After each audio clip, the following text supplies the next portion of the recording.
हिंदू लड़की से छेड़छाड़, मां ने किया विरोध तो घर में घुसकर मार दी गोली। यह सुनने में डरावना है पर हकीकत है। देश के हर कोने में कट्टरपंथियों के हौसले इतने बुलंद हैं कि वो घरों में घुसकर अब हिंदुओं को निशाना बना रहे हैं।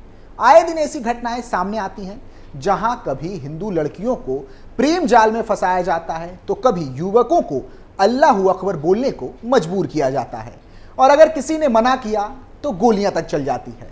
हाल ही में लव जिहाद से जुड़े कई मामले सामने आए हैं जिसने लोगों के रोंगटे खड़े कर दिए हैं। कहीं लड़कियों को चाकुओं से गोद कर मारा जाता है तो कहीं तेजाब से चेहरा जलाया जाता है। फिर भी जिहाद पूरा ना हुआ तो जबरन धर्म परिवर्तन करवाया जाता है। लेकिन दिल्ली के जहांगीरपुरी में आफताब ने जो किया वो और भी खौफनाक है। छेड़खानी का ये मामला इतना खतरनाक रूप ले लेगा किसी ने नहीं सोचा था। नमस्कार, आप देख रहे हैं कैपिटल टीवी उत्तर प्रदेश की स्पेशल स्टोरी और मैं हूं आपके साथ रोहित कुमार। हिंदू लड़की के साथ छेड़छाड़, मां ने किया दबंगों का विरोध, कट्टरपंथियों ने दी धमकी, घर में घुसकर मारी गोली। पूरा मामला दिल्ली के जहांगीरपुरी का है। आफताब और उसके साथियों ने सरिता शर्मा की गोली मारकर हत्या कर दी। सरिता शर्मा की बेटी के साथ आफताब छेड़छाड़ करता था। इस मामले में पुलिस को भी शिकायत दी गई थी। परिजन जब तक कुछ समझ पाते तब तक बदमाश घटना को अंजाम देकर मौके से फरार हो चुके थे। वहीं आनन फानन में महिला को अस्पताल में भर्ती कराया गया जहां डॉक्टरों ने उसे मृत घोषित कर दिया। मीडिया रिपोर्ट्स के मुताबिक शुक्रवार यानी कि 26 अप्रैल 2024 को दिल्ली के जहांगीरपुरी इलाके में स्थित जे ब्लॉक में आफताब और उसके साथियों ने सरिता शर्मा नाम की महिला को घर में घुसकर गोली मार दी और फरार हो गए। परिजन घायल महिला को बाबू जगजीवन राम अस्पताल लेकर पहुंचे, लेकिन महिला को नहीं बचाया जा सका। मौके पर उसकी मृत्यु हो गई। इस वारदात के पीछे की वजह सरिता शर्मा द्वारा अपनी नाबालिग बच्ची के साथ आफताब के छेड़छाड़ के विरोध को बताया जा रहा है, जिसको लेकर थाने में शिकायत भी कराई गई थी। मिली जानकारी के अनुसार आफताब बार बार धमकी देता था कि उसके खिलाफ शिकायत वापस ले ली जाए वरना उसे गोली मार दी जाएगी। इस वारदात की सूचना मिलते ही पुलिस मौके पर पहुंची और मामले की जांच शुरू कर दी। मौके से कुछ ही दूरी पर लगे एक सीसीटीवी कैमरे में आफताब और उसके साथियों की मूवमेंट कैद हुई है, जिसमें अपराधी मुंह छिपाए और टोपी पहने नजर आ रहे हैं। मिली जानकारी के अनुसार नाबालिग आफताब लड़की के एक तरफा प्यार में पागल था। लड़की द्वारा कई बार मना करने के बाद भी हमलावर बाज नहीं आया और लगातार लड़की का पीछा करता रहा, जिसकी जानकारी सरिता को होने पर उसने लड़के को समझाने की कोशिश की और इसकी शिकायत पुलिस में करने की बात कही, जिसके बाद युवक ने गुस्से में आकर लड़की की मां यानी कि सरिता को गोली मार देने की धमकी दी। पुलिस ने कहा कि आफताब और उसके साथियों को पकड़ने के लिए स्पेशल टीमों का गठन किया गया है। जल्द ही आफताब और उसके साथियों को पुलिस पकड़ लेगी। इस मामले में परिजनों ने पुलिस पर गंभीर आरोप लगाए हैं। परिजनों ने कहा कि सरिता की शिकायत पर अगर पुलिस ने समय से एक्शन लेकर आफताब के खिलाफ कार्रवाई की होती तो इस घटना को अंजाम नहीं दिया जा सकता था। बहरहाल गलती किसी की भी हो, घटना को अंजाम दे दिया गया है जिसमें एक महिला की जान जा चुकी है। बता दें कि प्रेम प्रसंग और लव जिहाद से जुड़ा ये कोई पहला मामला नहीं है। कर्नाटक के हुबली में क्या हुआ हम सब ने देखा। पूरा मामला कर्नाटक के हुबली का था, जहां फयाज ने नेहा नाम की एक लड़की की चाकुओं से गोदकर हत्या कर दी थी। लड़की केएलई टेक्नोलॉजिकल यूनिवर्सिटी में एमसीए की छात्रा थी। चौंकाने वाली बात यह है कि घटना किसी सुनसान इलाके में नहीं बल्कि कॉलेज परिसर के भीतर हुई थी। घटना का एक वीडियो भी सोशल मीडिया पर वायरल हो रहा है। इसमें दिख रहा है कि किस तरह फयाज छात्रा पर चाकू लेकर टूट पड़ता है और उसके शरीर पर कई घाव करता है। घटना के तुरंत बाद गंभीर रूप से घायल छात्रा को कैंपस से करीब 2 किलोमीटर दूर KIMS अस्पताल ले जाया गया, लेकिन उसने रास्ते में ही दम तोड़ दिया। इस मामले में हैरान करने वाली एक और बात यह है कि आरोपी इस कॉलेज का छात्र नहीं है, फिर भी वह कॉलेज के अंदर आकर इतनी बड़ी घटना को अंजाम दे देता है। मौके पर मौजूद लोगों के अनुसार छात्रा पर अंधाधुंध चाकुओं से वार करने के बाद फयाज ने कैंपस से भागने की कोशिश की, लेकिन घटना के तुरंत बाद ही संस्थान के छात्रों ने और कर्मचारियों ने उसे पकड़ लिया। पुलिस को बुलाया गया और उसे पुलिस के हवाले कर दिया गया।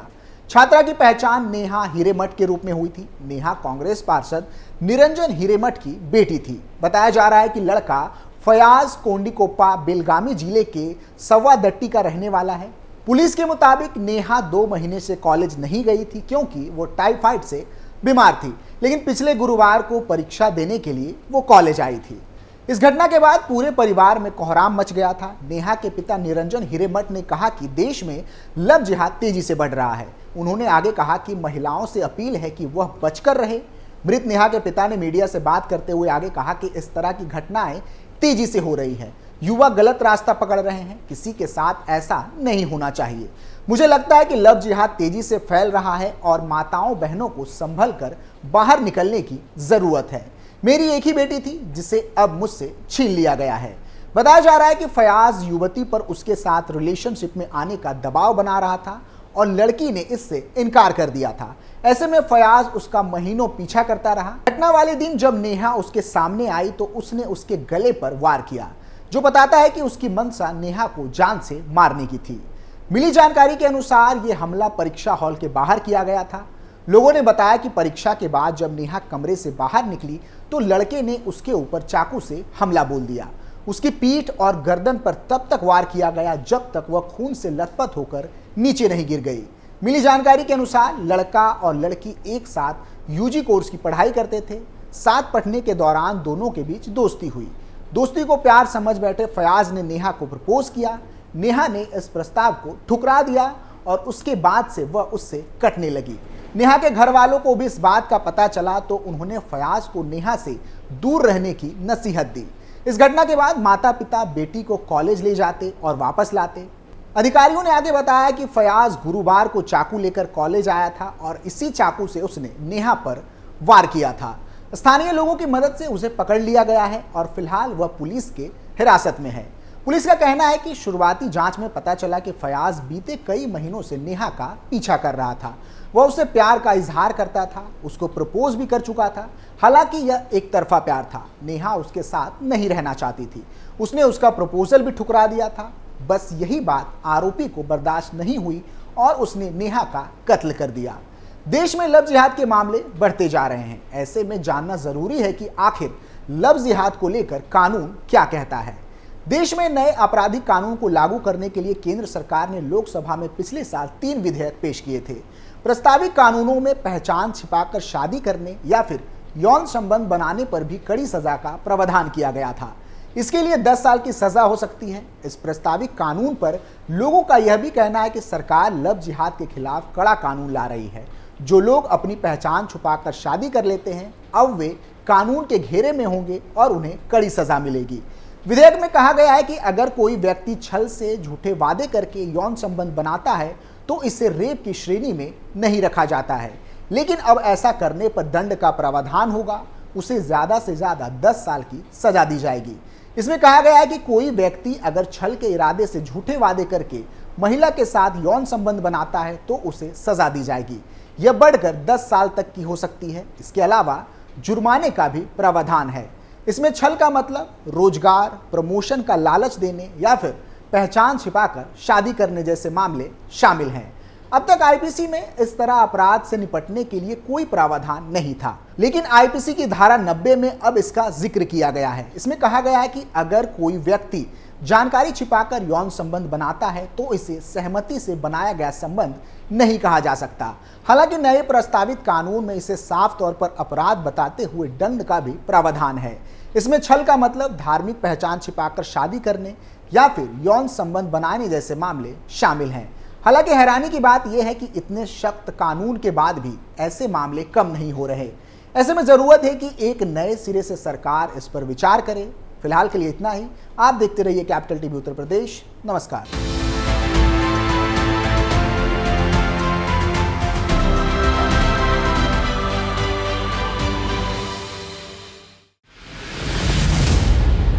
मैं राजनीति करता नहीं, पर राजनीति को बहुत गहरे तक समझता हूं। मैं लोगों के बीच रहता हूं, लोगों के मन को अच्छे से जानता हूं।